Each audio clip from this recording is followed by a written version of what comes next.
सुजनो न याती वैरम परहित निरतो विनाशकालेपी सिद्धांत मांडला की सज्जन माणसं विनाशकाळ ओढवलेला असताना सुद्धा ज्याच्यामुळे विनाशकाळ ओढवलेला आहे त्याचं वाईट करत नाहीत. सिद्धांत मांडला. हे आपल्याला पटायला हवं ना. म्हणून मग उदाहरण येतं. छेदेपि चंदन तरुहु सुरभयती मुखम कुठारस्य. चंदनाच्या झाडावर सपासप कुऱ्हाडी चालवल्या जात आहेत. चंदनाचा काळच आहे ती कुऱ्हाड म्हणजे, पण असं असताना सुद्धा चंदन त्या कुऱ्हाडीच्या पात्याशी वैर धरत नाही, तर त्या कुऱ्हाडीच्या पात्याला सुद्धा सुगंधित करून टाकतं. सज्जन माणसं ही अशी असतात. सिद्धांत कधी पटतो? जेव्हा उदाहरण येतं तेव्हा. आणि आप्पांचा हा गुणविशेष आहे लेखक म्हणून की सिद्धांत मांडतात आणि त्याला अशी भरभक्कम उदाहरणं देऊन ठेवतात की आपण नाकारायचं म्हटलं तरी नाकारू शकत नाही. विरोधासाठी विरोध करायचा म्हटला तरीही विरोध करता येत नाही. आणि म्हणून ते सांगतात की जरी काव्य म्हणून तुम्ही याच्याकडे पाहिलं तरी सुद्धा तुमच्या मनाने याचं विकृतीकरण करण्याची मुभा तुम्हाला नाही. आणि उदाहरण काय देतात?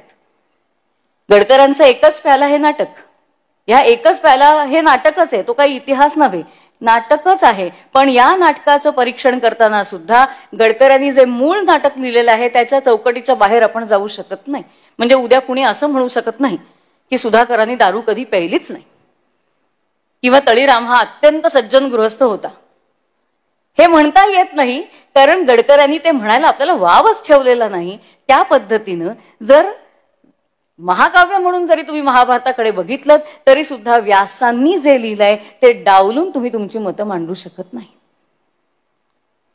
हा आधी मुळात एक विचार आपल्या मनात पक्का करून देतात की ज्यांनी लिहिलाय त्यालाच समोर ठेवलं पाहिजे. त्याच्यावर दुसरा काय म्हणतो हे महत्वाचं नसतं. ज्यानं लिहिलंय तो खरा लेखक आणि त्याचं महत्व मान्य करायला हवं. त्याच्यावर त्यांनी बरंच लिहिलंय. आपण प्रत्यक्षातच ते आपण वाचलंही असेल किंवा वाचालही नंतर. ते महाभारताचं विकृतीकरण आणि त्याच्यावर त्यांनी केलेला हा सगळा पहिला उहापोह थोडक्यात आहे. पण तरी सुद्धा या विषयाच्या प्रारंभाला आवश्यक आहे. कारण आपली एक मनोभूमिका तयार करणं, एक अधिष्ठान वाचकाच्या मनात तयार करणं हे अतिशय महत्वाचं असतं.